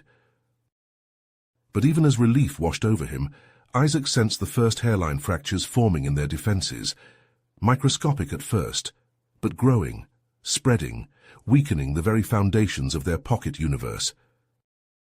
Panic threatened to overwhelm him. They had bought time, but how much? And what could they possibly do to stop the inexorable march of entropy? As if in answer to his unspoken question, Isaac felt his thoughts slowing, stretching. Time itself began to warp around him as hypermetabolic deceleration took hold. His last conscious thought before slipping into dreamless stasis was a silent promise. We will find a way, we must. And then nothing. Outside their fragile bubble of existence, reality itself burned. Isaac's consciousness flickered as the eons stretched into an incomprehensible infinity. The relentless terminus event raged beyond their fragile sanctuary, devouring entire realities in its wake. Through the quantum veil of their hyper-dilated singularity forms, Isaac watched helplessly as galaxies crumbled to dust. The fractures are spreading. Borax's voice resonated through their shared quantum link. Our outer shells won't hold much longer. Isaac focused his awareness, probing the microscopic fissures in their degenerate matter defenses. The entropic fire seeped through, eating away at their very essence. We have millennia at most, Isaac communicated to the Alliance leaders, but we're not finished yet. He reached out with tendrils of pure thought, sifting through the quantum debris of shattered starships. There, amidst the cosmic wreckage, he found what he sought, the remnants of anti-proton beam focusers. Listen carefully, Isaac projected to the surviving colonels. We have one chance to escape this dying cosmos. As he outlined his desperate plan, Isaac felt a surge of hope from the others. It was audacious, perhaps insane, but it was their only option. Orcs and the Vortis warriors sprang into action, their singularity forms manipulating salvage technology on a subatomic level. Anti-proton torpedo arrays were reconfigured, force field injectors repurposed for an entirely new function. It's ready, Orcs announced as subjective time ground to a crawl. Isaac watched in horror as their outer defenses disintegrated layer by layer. The firewall flickered, a gossamer-thin barrier between existence and oblivion. Now, Isaac commanded. In perfect synchronization, the Alliance colonels fired their retrofitted anti-proton beams. The streams of antimatter lanced through their singularity cores, tearing reality asunder. For an eternal instant, Isaac experienced absolute nothingness. Then, with a violence beyond comprehension, they breached into something else. Whirling accretion disks of proto-matter swirled around them. Quantum foam bubbled and frothed, reality itself taking shape before their very essence. But the transition exacted a terrible price. Isaac felt the agonizing snuffing out of countless Alliance colonels, warrior minds extinguished by gravitonic shears. "Borax, Nelma!" Isaac called out desperately. "We're here," came the reply, weak but alive. Relief flooded through Isaac as he took stock of their meager band of survivors, a handful of human, Vortis, and Indi singularities adrift in the nascent cosmos. Their quantum signatures began to shift and expand, strange matter coalescing around their consciousness. Isaac felt himself stretching, merging with the primordial soup of this newborn universe. Slowly, inevitably, they began to congeal. Heavy quarks and exotic baryons swirled around them, drawn by the inexorable pull of their combined gravitational influence. Isaac marveled as they became the seeds of the first matter in this virgin reality. "We've done it!" Nelma's thoughts resonated with awe. "But what now?" Isaac focused his vast intellect on the cosmic crucible surrounding them. Now, he projected, we build. And so began an epoch beyond measure. Isaac guided the others through the intricacies of stellar nucleosynthesis, carefully cultivating the elements needed for life. They experimented endlessly, tweaking subatomic interactions to craft stable atoms and molecules. Subjective millennia passed in the blink of a cosmic eye. Finally, after what felt like an eternity of patient cultivation, Isaac detected a telltale signature, The first rocky planets had formed within the habitable zone of their central star. "Fate's time," Isaac announced to his fellow singularities. "We begin the seeding process now." With exquisite precision, Isaac dispersed carefully crafted amino acids and phosphorus compounds across the promising worlds. Each molecule was a work of art, containing within it the potential for life as they had once known it. "Now we wait," Barux rumbled, his consciousness expanding to encompass the fledgling solar system. And wait they did, watching over their creation with the patience of gods. Isaac deployed swarms of nanoscopic probes, monitoring the primordial oceans for signs of emergent life. At last, after eons of quiet observation, Isaac detected what he had been waiting for, the first self-replicating RNA molecules. Isaac's consciousness expanded across the vast expanse of space and time, observing the fruits of his meticulous labor. The once barren world now teemed with life, its surface dotted with sprawling cities and towering structures. In a dimly lit chamber, deep within the heart of humanity's most advanced metropolis, a group of robed figures huddled around a pulsing orb of light. The air crackled with energy as Isaac's phased ionized particles coalesced into coherent data streams. "Brothers and sisters," intoned the lead figure, his eyes wide with reverence, "the Promethean speaks."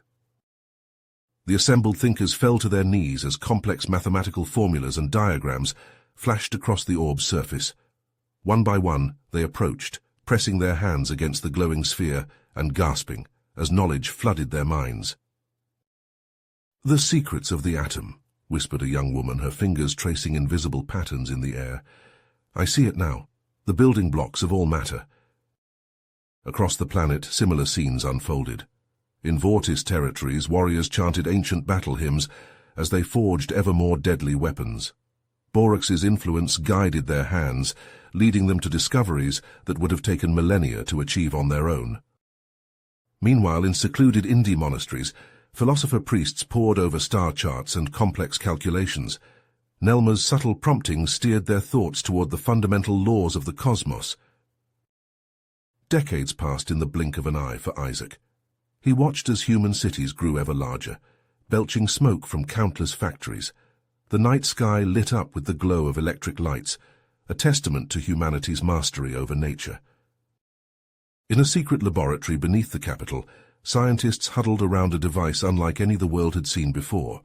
With trembling hands, they initiated the sequence that would unleash the power of the atom. A blinding flash, a deafening roar, and then silence. "It worked," breathed the lead scientist, his face etched with awe and terror. "We've done it." Isaac's consciousness shifted, focusing on the Vortis homelands. There, amidst ancient stone temples, a new form of worship had taken root. Warrior priests tended to massive siege engines, their bodies adorned with intricate circuitry tattoos. High above, the first primitive airships took flight, their gas-filled envelopes gleaming in the sun. On the ground, steam-powered war machines lumbered across training fields, their crews shouting commands in the harsh Vortis tongue. But it was among the Indi that Isaac sensed the first stirrings of true cosmic awareness. In a vast observatory perched atop a mountain peak, a young astronomer pressed her eye to a telescope of unprecedented power.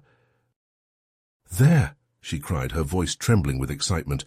"A pattern in the radio emissions from that distant star. It can't be natural, it must be—" Her words trailed off as the implications sank in. The Indi were no longer alone in the universe. Isaac's plan entered its next phase. Carefully constructed probes, laden with advanced scientific knowledge, streaked through the atmosphere. They crash-landed at sites of religious significance, their miraculous appearance sparking fierce competition among the planet's factions. Human and alien alike scrambled to unlock the secrets of these Hyperion artifacts. Within a matter of years, laboratories and workshops hummed with new discoveries. Polymers and advanced alloys replaced cruder materials. The first crude computers blinked to life, their vacuum tubes glowing in darkened rooms. But peace was not destined to last.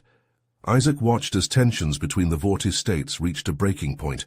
With cold precision, he unleashed his sky iron drones, raining destruction upon the holy city of Karvosh. The Vortis Supreme Commander Galactic stood amidst the smouldering ruins. His eyes blazed with fury as he addressed his troops. Across the planet, factory lines churned out weapons of unprecedented destructive power. Vortis dreadnoughts lumbered across war-torn landscapes, their cannons booming, the skies filled with the drone of engines as swarms of fighters engaged in deadly aerial ballets. And through it all, humanity watched and learned. In hidden bunkers and secret laboratories, human scientists reverse-engineered captured alien technology. They pushed the boundaries of physics and engineering, driven by an unquenchable thirst for knowledge. As the war ground to its inevitable stalemate, Isaac sensed the moment had arrived. In an Indie observatory, a young scientist's eyes widened as her instruments detected an anomalous signal from deep space. Simultaneously, on a remote launch pad, the first human spacecraft stood poised for liftoff. Its crew strapped themselves in, their hearts pounding with a mixture of fear and excitement. The countdown began, marking the dawn of a new era for all three species.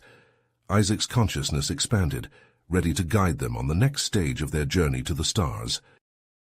The spacecraft's engines roared as it punched through the atmosphere, leaving a trail of superheated plasma in its wake. Inside the cramped cockpit, Commander John Chen gripped the controls, his fist clenched beneath his pressurized gloves. Sweat beaded on his forehead as he fought against the crushing G-forces. Lieutenant Sarah Weiss scanned the flickering displays. "All systems nominal, Commander. We've cleared the mesosphere." As the blackness of space enveloped them, neither realized they were pawns in a cosmic game, orchestrated by entities beyond their comprehension. Across the solar system, similar scenes unfolded. Vortis warships, their hulls etched with ancient battle runes, broke orbit around their homeworld. In sterile Indie laboratories, astrophysicists calibrated massive telescopes, searching for signs of their rivals' movements. Within a decade, the face of their worlds changed dramatically. Gleaming domes dotted airless lunar surfaces, asteroid mining operations carved chunks from planetoids, space elevators stretched into the sky, ferrying resources and colonists to orbital shipyards. Isaac observed it all from his quantum vantage point. "It's time," he communicated to the other Alliance members. "Initiate the transgression incursion." On a contested Kuiper Belt object, a Vortis mining crew suddenly lost control of their equipment. Drills spun wildly, cutting power conduits. Emergency systems failed to engage. "What's happening?" the foreman bellowed, his forearms frantically working multiple control panels. Before anyone could respond, their ship's navigation system went haywire. Thrusters fired seemingly at random, sending them hurtling through space on an uncontrolled trajectory. Similar chaos erupted across the system. Indie research outposts found their delicate instruments spewing nonsensical data. Human defense satellites' targeting systems went dark, leaving colonies vulnerable. Within weeks, the first altered colonists appeared. On Lunar Prime, a human miner stumbled into the main airlock, his skin mottled with an odd metallic sheen. "The stars," he mumbled, eyes unfocused. "They sing to us, can't you hear them?" Panic spread like wildfire. Reports flooded in from every corner of settled space, colonists transforming, behaving erratically, spouting incomprehensible prophecies. As the civilizations teetered on the brink of collapse, Isaac made his next move. On each homeworld, mysterious structures suddenly appeared, the Promethean archives. Dr. Elena Sokolov, lead xenoarchaeologist for the United Earth government, ran her hand over the archive's smooth, obsidian-like surface. Symbols pulsed beneath her touch, rearranging themselves in dizzying patterns. But for every insight gained, more questions arose. Cultists seized upon fragments of knowledge, twisting them into apocalyptic predictions. Governments weaponized half-understood principles, escalating conflicts to terrifying new heights. Isaac watched as antimatter warheads detonated over populated areas, reality itself warping in their wake. Engineered plagues ravaged entire continents. Entropy fields reduced thriving colonies to primal soup. In a secret bunker deep beneath the Martian surface, the greatest minds of 3 species worked feverishly to decipher the archive's secrets. Dr. Sokolov hunched over a holographic display, her eyes red-rimmed from lack of sleep. "There," she pointed. "That sequence, it's not just a formula, it's a blueprint." Gaxthar, the Vortis weapons master, leaned in. "For what?" I think it's plans for a particle accelerator beyond anything we've ever conceived." As understanding dawned, the gathered scientists redoubled their efforts. New technologies came online at a blistering pace. Exotic matter generators hummed to life. The first tentative experiments in quantum entanglement communication bore fruit. But it wasn't enough. As their worlds burned around them, the seeded races realized they needed to push further, to embrace knowledge that felt fundamentally wrong. In that moment of desperation, Isaac struck.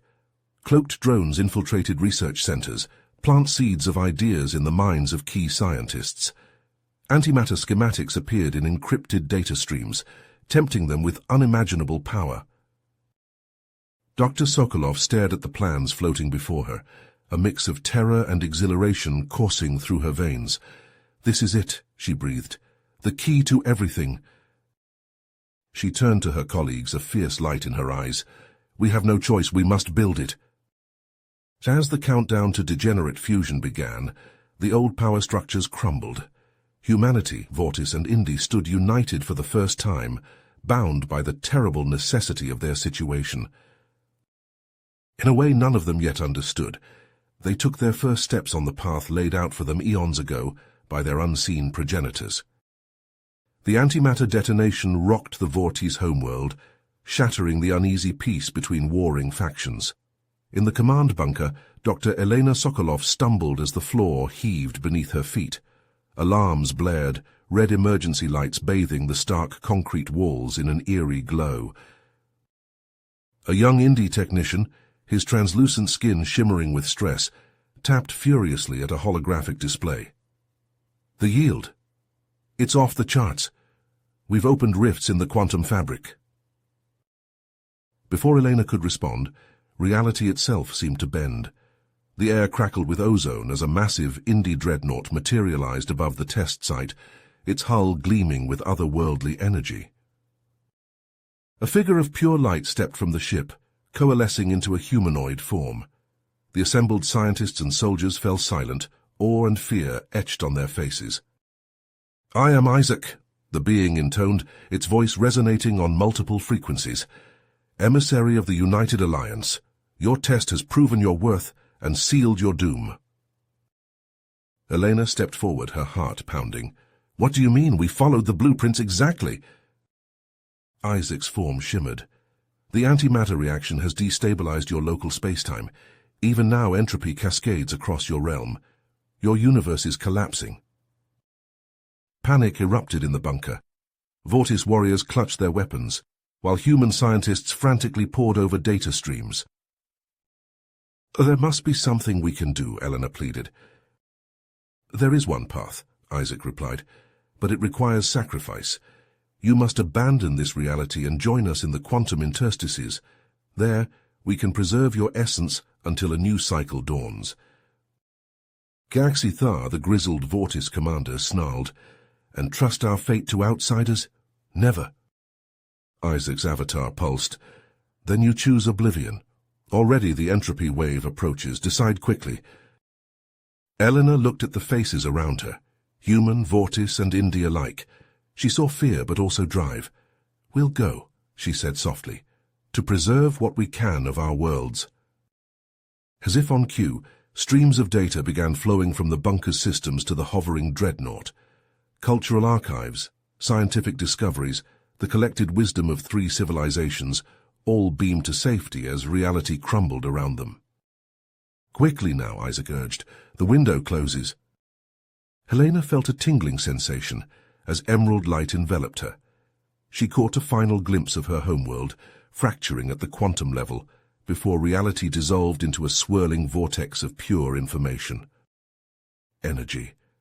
For a moment, Elena felt her consciousness scatter across countless dimensions before coalescing into a new form, She blinked, adjusting to unfamiliar senses that seemed to extend beyond the physical realm.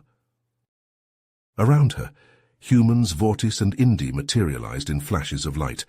Their bodies shimmered with an otherworldly glow, adapting to the strange physics of their new reality.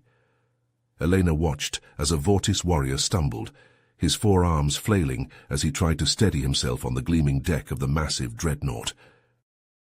"Easy there," she said, reaching out to help him.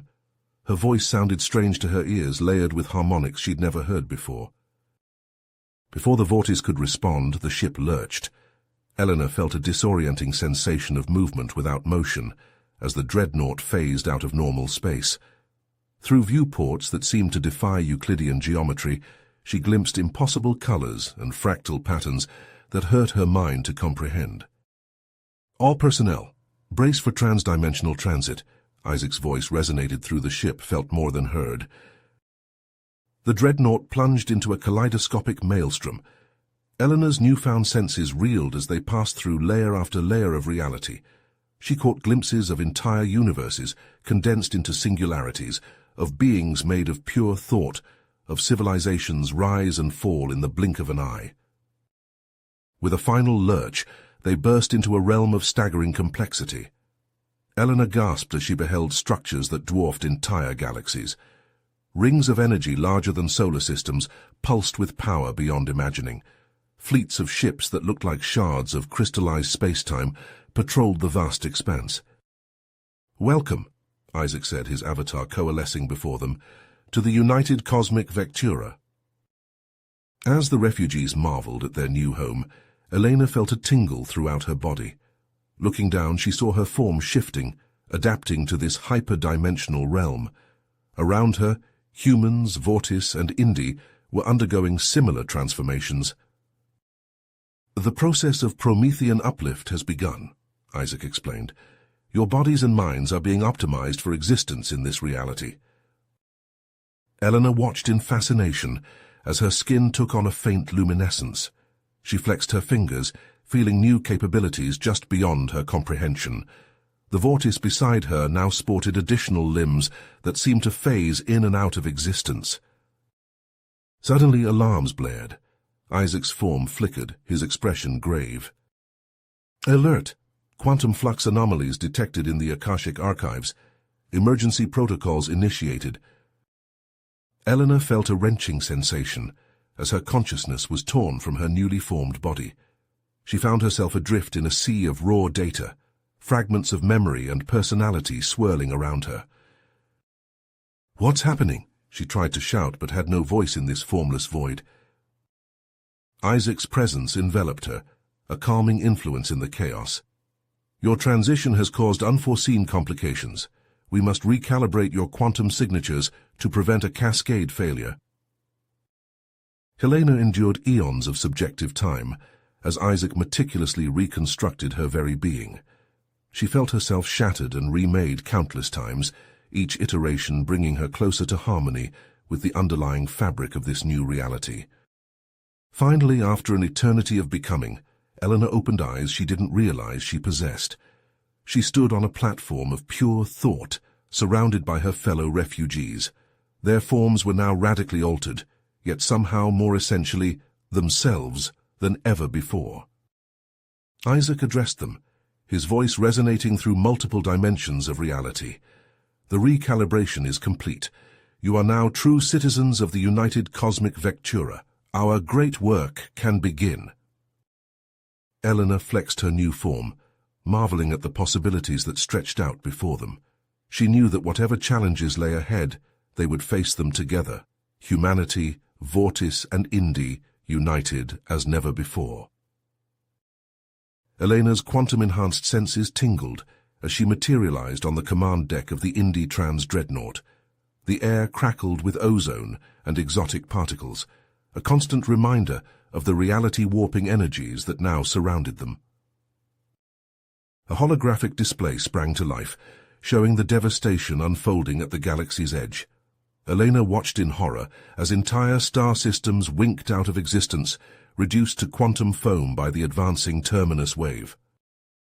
"By the void," she breathed, her newly forged avatar form shimmering with stress. "It's happening faster than we predicted." Isaac nodded gravely, his form pulsing with barely contained energy. "Which is why we must act now, all hands. Prepare for transdimensional jump." The dreadnought's engines thrummed, building to a fever pitch. Elena braced herself as reality seemed to fold around them. In a heartbeat, they crossed vast gulfs of space, emerging at the very edge of the cosmic maelstrom. Alarms blared as the ship bucked violently. Through the viewports, Elena saw space itself tearing apart. Rogue singularities spun past, threatening to shred their hull. "Vortis shock troopers, deploy," Isaac commanded. Elena watched as heavily armed insertion pods rocketed from the dreadnought's launch bays. Each pod carried a squad of Vortis warriors, their bodies now augmented far beyond their original forms. "Human teams, begin energy grid formation," Isaac continued. "Indi savants ready psionic defenses." Elena felt a surge of pride as her fellow humans piloted swarms of singularity drones into intricate lattice patterns. The air shimmered as Indi scientists channeled mind-bending energies to reinforce the fragile pocket of stable space. For days that felt like years, they fought against the very fabric of a disintegrating universe. Elena coordinated with Captain Hidalgo, guiding nano-bonder drones to patch breaches in their defenses. "We're losing cohesion in Sector 7, Hidalgo shouted over the din of battle. "Redirect power from the auxiliary generators." Elena's fingers danced across holographic controls, shunting precious energy to the weakening shields.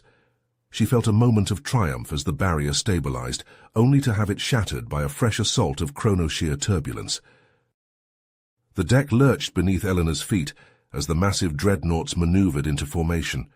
She felt a dizzying sense of vertigo as space-time itself warped around them. With a soundless explosion of light and energy, a bubble of pristine space popped into existence. Elena gasped as she beheld a tiny oasis of calm amid the storm of cosmic destruction. "We've done it," she whispered, scarcely daring to believe. "We've carved out a foothold." But Isaac's grim expression tempered her elation. "This is only the beginning, Dr. Sokolov. Now the real work begins." As if to underscore his words, a fresh wave of distortions rippled through the higher dimensions. Elena steeled herself, knowing that the battle for the very existence of the multiverse had only just begun. The trans-dreadnought's hull groaned as it emerged from the slipgate. Elena's quantum-enhanced senses reeled from the onslaught of data flooding through the ship's sensors. She steadied herself against a bulkhead, her avatar form flickering as it adjusted to the reality-warping energies surrounding them. "Brace for impact!" Isaac's voice boomed through the command deck. The ship lurched violently.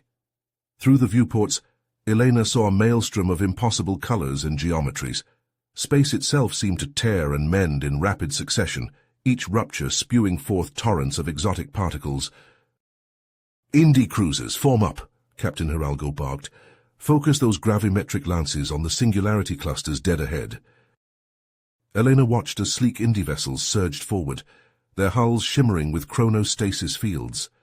Lances of concentrated gravitational energy lashed out, carving paths through the roiling chaos.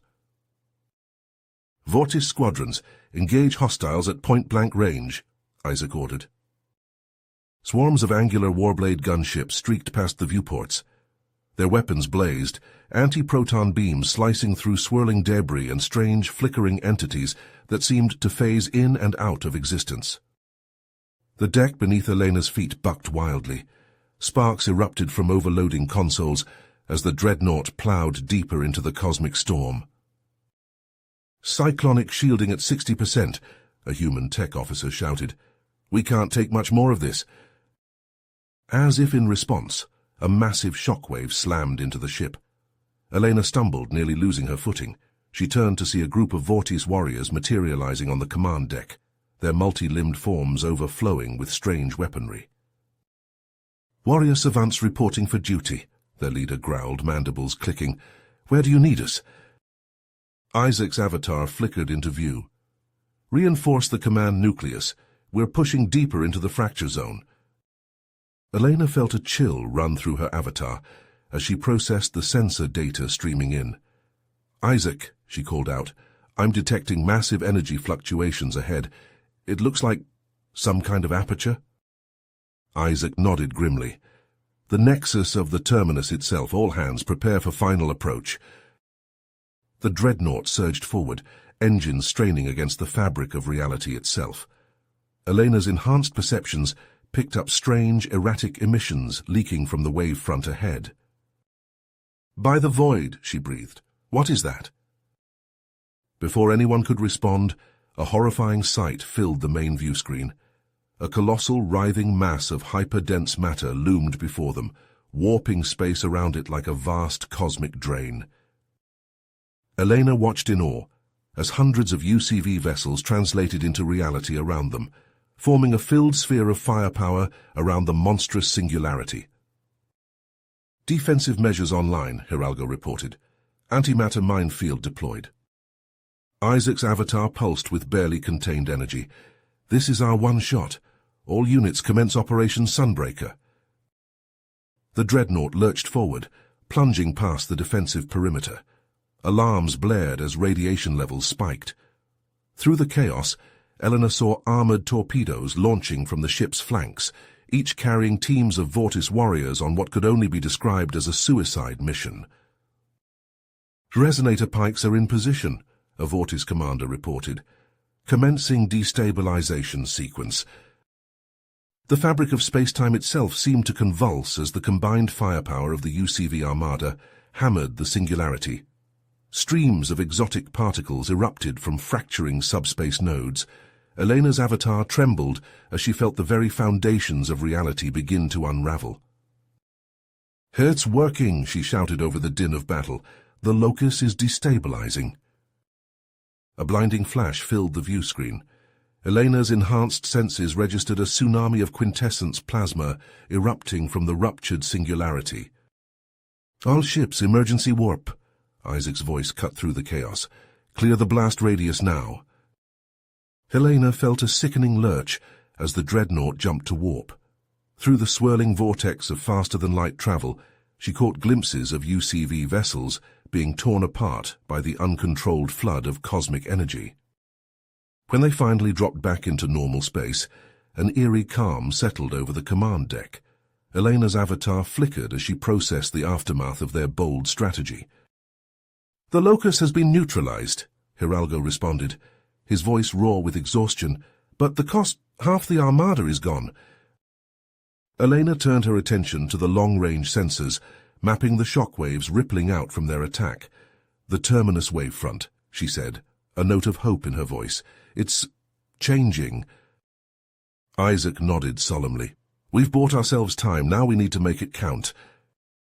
As the surviving ships of the UCV regrouped in the vastness of deep space, Elena knew their greatest challenge still lay ahead. The multiverse itself hung in the balance, and the clock was ticking. The dreadnought's deck shuddered violently as it emerged from the wormhole. Elena stumbled, steadying herself against a sparking console. Alarms blared, their piercing wails drowning out the chaos of panicked voices. Through the viewports she saw the impossible. The redoubt, their last bastion of safety, was tearing itself apart. Massive fissures ran through its crystalline structure, pulsing with unnatural energies. Captain Hidalgo's hands flew across holographic controls. "It's no use," he shouted. "The shockwaves have compromised the entire network. We're losing containment." Helena watched in horror as sections of the redoubt began to fold in on themselves, reality warping grotesquely. Swarms of emergency pods jettisoned from the structure's failing outer shells, carrying desperate refugees. "All ships, commence immediate evacuation protocols," Isaac ordered. "Priority 1 is preserving our people and critical data cores." The command deck erupted into frenzied activity. Elena sprinted to a nearby terminal, fingers dancing across the interface as she initiated emergency data transfers. The ship's quantum processors strained under the load, dumping terabytes of invaluable research into hardened storage modules. A thunderous crack echoed through the hull. Elena looked up to see a massive section of the redoubt shear away, disintegrating into a cloud of subatomic particles. "Isaac," she called out, "the particle accelerator ring, it's destabilizing." The AI's avatar pulsed with urgency. "If that goes critical, it'll take half the system with it. Hidalgo, get us in there." The dreadnought lurched forward, engines screaming as they pushed against the fabric of distorted spacetime. Eleanor felt her insides twist as they plunged into the maelstrom of collapsing dimensions. Through viewports clouded with exotic radiation, she saw Vortis dropships darting between chunks of debris. Their tractor beams snagged fleeing escape pods, dragging them to safety. Indie cruisers unleashed salvos of gravimetric pulses, desperately trying to shore up pockets of stable space. "We're approaching the accelerator ring," Hidalgo reported, "but these gravitational fluctuations are tearing us apart." Isaac's voice rang out, infused with static. "Vortis teams deploy cyclonic resonators. We need to stabilize the local manifold." Elena watched as armored Vortis warriors launched from the dreadnought's bays. They rocketed towards the failing accelerator, strange devices clutched in their multiple limbs. As they reached key junctions, the devices flared to life, projecting shimmering fields of energy. For a moment it seemed to be working. The violent dimensional shearing slowed, creating a bubble of relative calm. But then a new alarm shrieked to life. "Tachyon surge detected," a panicked technician shouted. "The ring's about to go critical." Elena's heart raced as she saw the massive accelerator begin to glow with an unearthly light. Time itself seemed to warp around it, past and future bleeding together in a nightmarish display. "All ships, maximum thrust," Isaac commanded. "Get clear of the blast radius."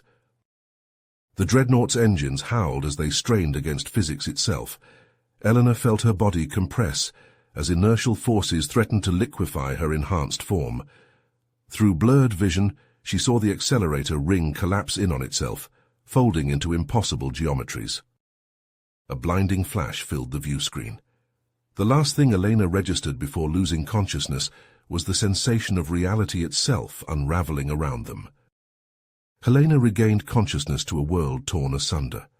The dreadnought's hull screamed as it twisted under impossible stresses.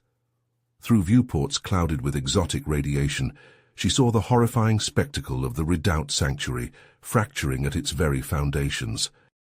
The AI's avatar flickered into view, its form distorted by cascading waves of quantum instability. "The shockwaves from our attack," Isaac's voice crackled with static. "They've compromised the redoubt's quantum matrices. We're losing structural integrity across all levels of reality." Helena watched in horror as emergency data flooded holographic displays. The nested strata of the sanctuary were collapsing in on themselves, reality itself buckling under the strain. "All ships divert power to cyclonic shielding," Isaac's command cut through the chaos. "We need to reach the central singularity hub." The deck lurched violently beneath Elena's feet as the dreadnought plunged into an unstable wormhole vector. She clung to a nearby console, her enhanced senses reeling from the onslaught of conflicting data streams. Through gaps in the swirling vortex, Elena caught glimpses of other UCV vessels. Their hulls warped and stretched in impossible ways as they fought against the tide of unraveling physics. "Isaac," she shouted over the din, "what about the Akashic Archive, all our knowledge?" "I'm aware," Isaac's voice was tight with urgency. "We're making for the central core now. It's our only chance to preserve what we can." The wormhole spat them out into a maelstrom of fractured spacetime. Elena's stomach lurched as she saw the once pristine architecture of the redoubt now twisted into grotesque, non-Euclidean geometries. "Prepare for extraterrestrial breach," Isaac commanded. "We need to reach that archive." Elena watched as Isaac's consciousness coalesced into a hardened combat form. Around him, a team of human metatechs and Vortis warriors assembled, their armor crackling with energy. "Dr. Sokolov," Isaac turned to her, his voice uncharacteristically gentle. "I need you to monitor the uplink from here. If we succeed, you'll need to verify the data integrity." Elena nodded, her throat tight. She watched as Isaac and his team stepped into the airlock. With a hiss of escaping atmosphere, they launched themselves into the chaos beyond. Through external cameras, Eleanor tracked their progress. The team battled against titanic gravitational forces, their forms distorting as they pushed through regions of warped spacetime. Strange, ethereal entities, cosmic striders born from the collapsing higher dimensions, lashed out at them with tendrils of pure energy. Eleanor's fingers flew across holographic interfaces, reinforcing the dreadnought's faltering subspace fields. She watched in awe as Isaac's team forged an umbilical link to the Central Archive's nexus, their armor glowing white-hot from the strain. A new alarm blared, its tone more urgent than any before. Eleanor's blood ran cold as she processed the sensor data. "Isaac!" she screamed into the comm link. "The terminus gradient, it's breaching the haven!" Through the viewports she saw it, a wall of absolute destruction, devouring reality itself. Subatomic particles disintegrated in its wake, entire planes of existence snuffed out like candles in a hurricane. Elena could only watch helplessly as Isaac fought against time itself, interfacing with the ravaged Akashic core. The dreadnought's sensors registered massive data streams even as the ship's own systems began to fail. The terminus gradient surged forward, an unstoppable tide of cosmic oblivion. Elena saw Isaac's team disintegrating, their armor no match for the fundamental forces now unleashed. In that final moment, as reality itself began to unravel around her, Elena caught a fleeting glimpse of Isaac's last act. A beam of pure information, encoded with the sum total of their civilization's knowledge, lanced out into the cosmos. Then, in a silent flash of unlight everything, the readout, the UCV ship's Elena herself, simply ceased to be. In the vast emptiness that followed, only the faintest echoes of Isaac's encoded message remained, adrift in the cosmic void. A final, desperate hope, scattered across the dimensions like seeds cast to the wind. If you finished this story, please subscribe and like the video. Then leave a comment that says, "I liked the story," and I will heart every single one of them. It really helps me. Thank you for your time.